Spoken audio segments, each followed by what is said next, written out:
De chamar para a mesa Henrique Pisolato.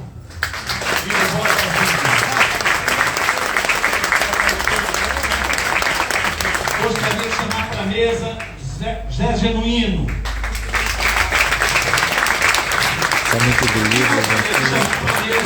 Amigo Salve Cotter, da editora Cotter, que editou esses dois livros, que participa da edição desses dois livros, também para a mesa.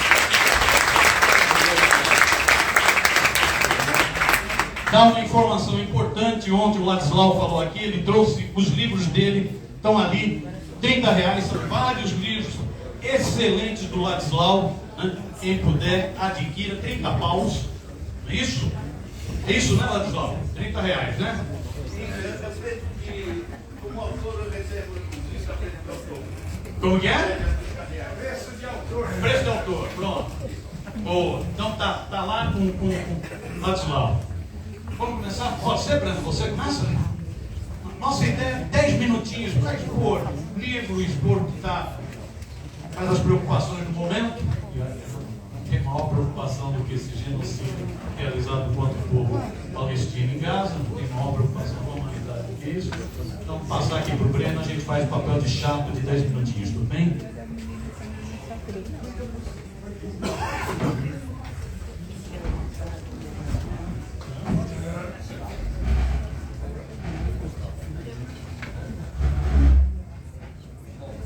Mais nada, boa tarde a todos e a todas.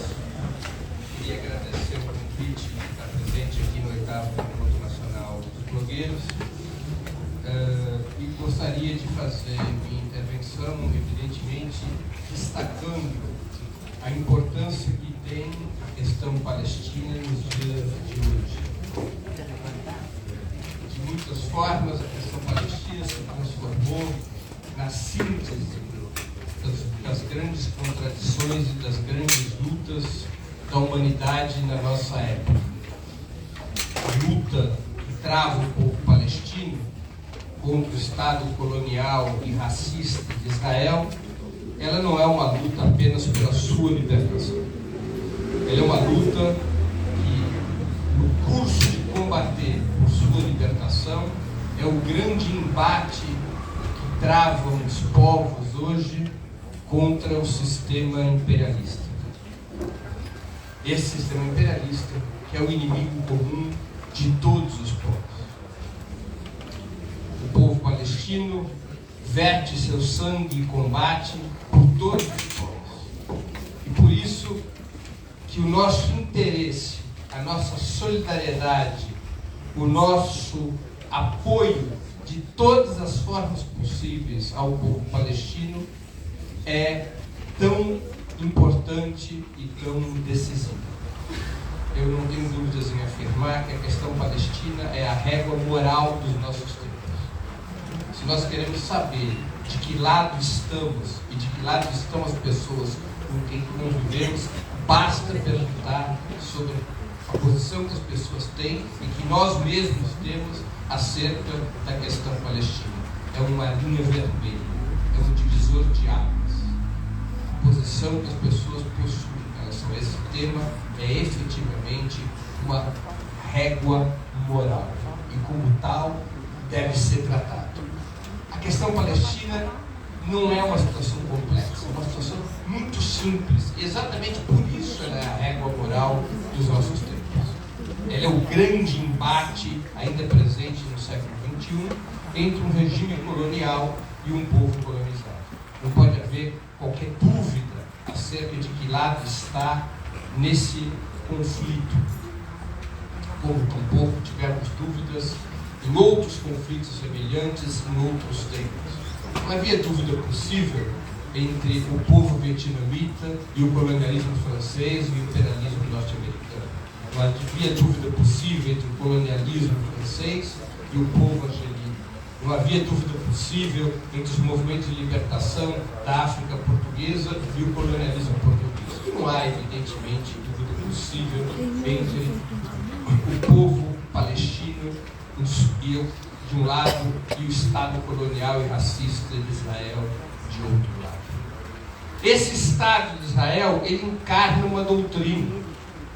E é muito importante desvendar essa doutrina, e por isso me deu o trabalho de escrever o livro e sair rodando o país a esse respeito. É uma doutrina que se legitima a partir de uma tragédia. Se legitima a partir do Holocausto, da morte de 6 milhões de judeus nos campos de extermínio da Europa durante o período nazista. O que faz com que as pessoas tenham muito receio de enfrentar o Estado de Israel e de defendê-lo. Porque as pessoas têm receio de serem intituladas de antissemitas quando enfrentam esse regime político e quando criticam essa regime. No entanto, é bastante claro que esta doutrina, o sionismo, nada tem a ver com os judeus assassinados nos campos de concentração.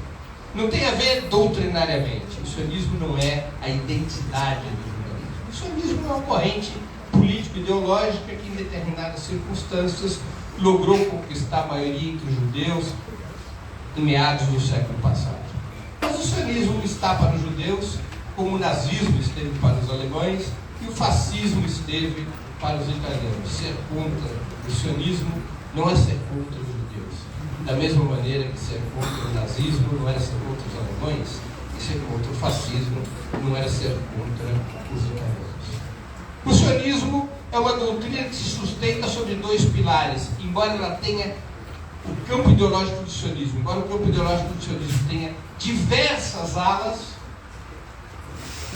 ele se sustenta sobre 2 pilares. O consenso ideológico do sionismo se sustenta sobre 2 pilares. Um pilar, a conformação de um Estado de supremacia étnica judaica, como uma possível solução contra o antissemitismo. Essa é a vertente original do sionismo, se contrapondo à época, no final do século XIX, a outra corrente política ideológica que era predominante entre os judeus e que seria predominante até os anos 40 da nossa era. Uma corrente política ideológica majoritária entre os judeus que tinha sido fundada por um judeu alemão, chamado Karl Marx, e que propunha enfrentar o antissemitismo a partir do fim da sociedade de classes, da Revolução Socialista, do fim da propriedade privada, concluindo Marx que a base material do antissemitismo era o papel econômico e social que os judeus haviam desempenhado desde a antiguidade, concentrando quase de forma monopolista a atividade mercantil e a atividade creditícia, financeira. E que, portanto, somente a superação dessa base material, o que seria possível apenas com a Revolução, somente com a superação dessa base material é que deixaria de existir o antissemitismo. O sionismo surge com uma outra concepção, uma concepção claramente nacional chauvinista, racista, sustentada pela burguesia judaica e seus aliados na Europa e nas Américas, financiado por um dos maiores empresários do petróleo na época, o Barão de Rothschild, um judeu miliardário que havia comprado seu título de nobreza, até mesmo para escapar do antissemitismo na Europa de então. O sionismo surge a partir desse pilar, construir um Estado de supremacia étnica judaica como solução ao antissemitismo. E ao escolher a Palestina como local de construção do seu projeto, o sionismo também se transforma em uma doutrina colonial. Porque a Palestina escolhida para a construção do projeto sionista, a época em que a Palestina é escolhida para ser esse território, no final do século XIX, os judeus não significavam, não representavam naquele território mais do que 5% da população. 85% da população é do que hoje nós conhecemos como palestinos. E, portanto, para que um projeto de supremacia étnica pudesse ser implementado naquele território, o único caminho possível, na lógica do sionismo, era o colonialismo. A expulsão, a limpeza étnica, a segregação, a submissão e, no limite, o extermínio, o genocídio. Por isso, o sionismo deve ser sempre caracterizado como uma corrente racista e colonial, embora ele possua várias alas, todas essas alas estão filiadas a esse duplo pilar: construção de um Estado de supremacia étnica judaica e o direito de ocupar total ou parcialmente a Palestina para construir esse Estado supremacista. O sionismo deu luz, deu vida a um regime brutal, a um regime de apartheid, como nós não vimos nada semelhante desde o final da Segunda Guerra Mundial. O regime colonial de Israel supera em muito, em tirania e violência, tudo o que a gente assistiu depois da Segunda Guerra.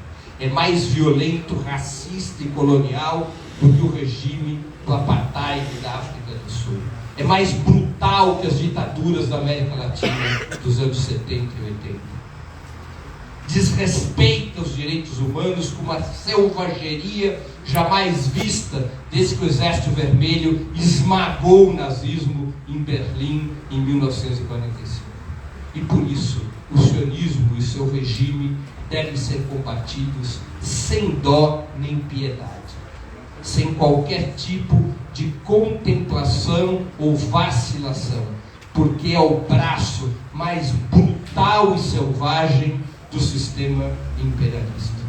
E esta luta que trava o povo palestino deve ser apoiada de forma irrestrita e incondicional, com base inclusive no direito internacional, que concede e garante aos povos colonizados o direito de recorrer a todas as formas de luta contra o colonialismo, incluindo a luta armada, como é determinado pela Resolução 3103 das Nações Unidas, aprovada em 1973.